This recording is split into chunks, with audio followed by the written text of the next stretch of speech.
it is this mathematical conversation that has unlocked so many doors for dancers and finger cymbal players once they understand what people really intend to say and how we should be using these words.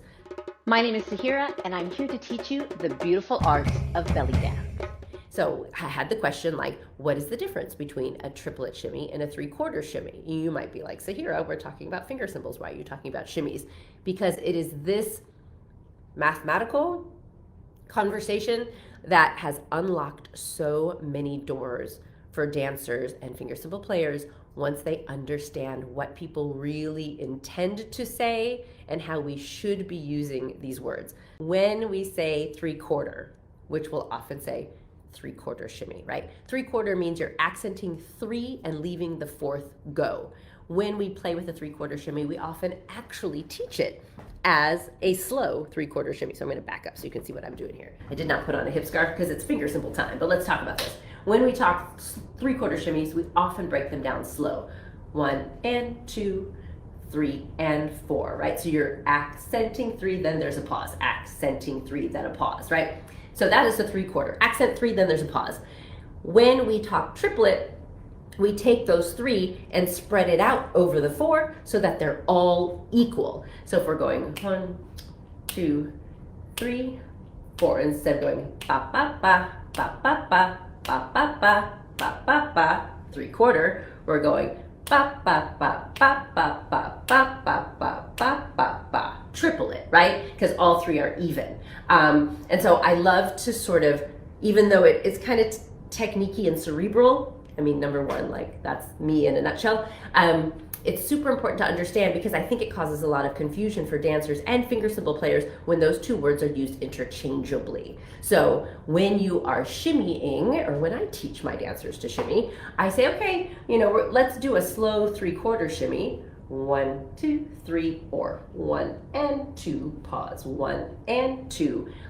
Now we're going to speed it up, take out the pause, go triplet, triplet, triplet, triplet, triplet, triplet. Same thing with the zills.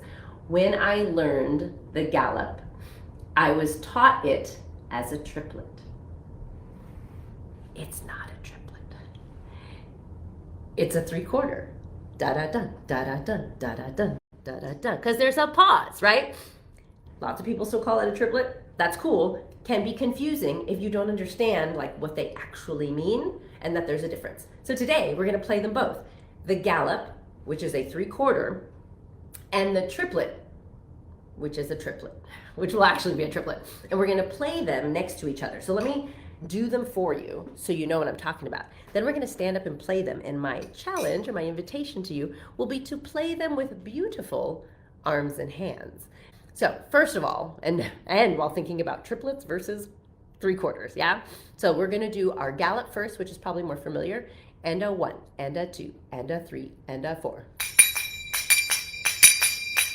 And a 1, and a 2, and a 3, and a 4. And a 1, and a 2, and a 3, and a 4. And a 1, and a 2, and a 3, and a 4. Then I'm gonna make you switch to triplets, which is gonna feel a lot more continuous. Triplet, triplet, triplet, triplet. Yeah? Triplet, triplet. I just alternate hands. Triplet, triplet, triplet, switch. And a 1, and a 2, and a 3, and a 4.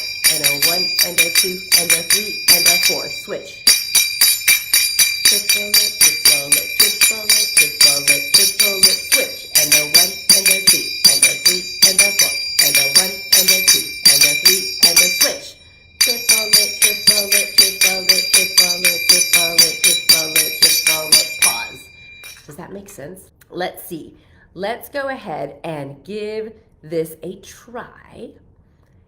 Standing, if you will, because the additional thing we can add while we stand is the concept of timing this with something simple, my favorite step touch, right? So I'm going to think step together, step together, step together, step together. So this is 1, 2, 3, 4. You all know and love your gallop. It's going to go and a 1, and a 2, and a 3, and a 4, and a 1, and a 2, and a 3, and a 4. Triplet, triplet, triplet, triplet, triplet, triplet, triplet, trip. And a 1 and a 2 and a 3 and a 4, etc., etc. Yeah? If that is comfortable for you, if that isn't enough to make you go, ooh, get a little crazy, I invite you to start moving your arms, right? And we're just gonna keep the feet pretty simple. Or if you want to take off the feet in deference to the arms, feel free. And I want you to think about leading from, the back, leading, using the wrists, being beautiful in the hands and fingers. I want you to think about, can you open up the hands? Can you flip over the hands? I think in order of challenge, we can think about circles, right? In either direction, sunrise or sunset. Wrists leading, fingers engaged, hands flipping when they need to. You can think about snake arms, which I think are more challenging than circles in my humble opinion, right? So we're still thinking strong shoulder, elbow, wrist, and fingers, engaged fingers, right? Your fingers are engaged, that middle finger dropped. And then if you want to get real crazy, you can start to play with floreos. And then if you want to get really, really crazy, because that's just how you are and that is why you're here, feel free to change sounds. I feel personally that basic is the easiest sound to do with all of these different hand movements. The ring is also fairly easy because it's light and airy and it opens. Clack and tick are a little bit more challenging. So I invite you to level up your challenge as you would like using all of those ideas. The big take-home concept, triplet versus gallop. We'll start with gallop because it's the most common. So if we're going 1, 2, 3, 4, and a 1, and a 2, and a 3, here we go. Do it again. Here's our triplet.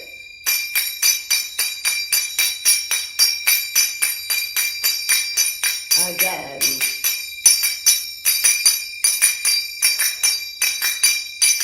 Switch to triplet.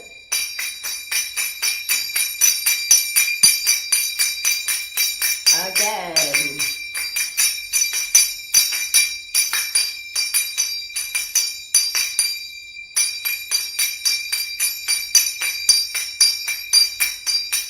Floreo maybe? I know what. And then 2.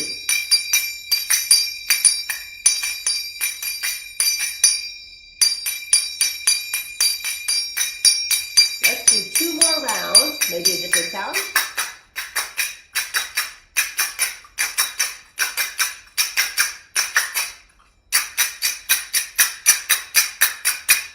One more round, I'm going to try a tick.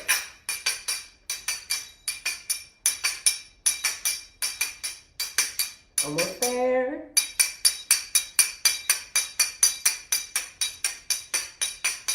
And pause. How did it go? I find for the triplet, I absolutely just alternate. If you're speaking about hands, I think it was Joanne who asked.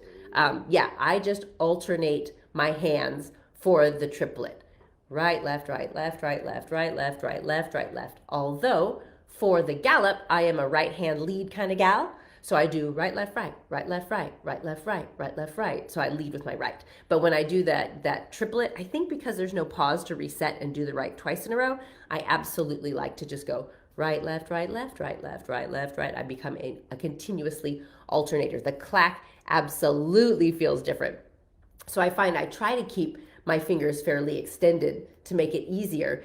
But I talk about all of this in the tutorial inside the membership and talk about how there are certain little tricks and tips you can think about to maintain beautiful hand and arm posture. And there are certain combinations of sounds that and hand movements that I tend to kind of avoid.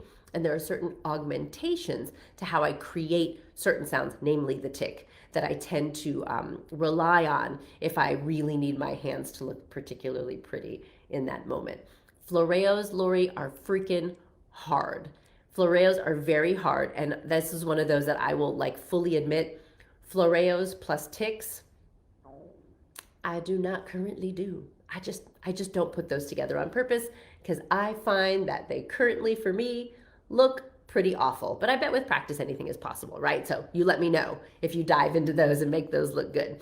So thank you all so much. This has been super fun. Looking forward to connecting with you all and making music with you again soon. Take care. Bye for now.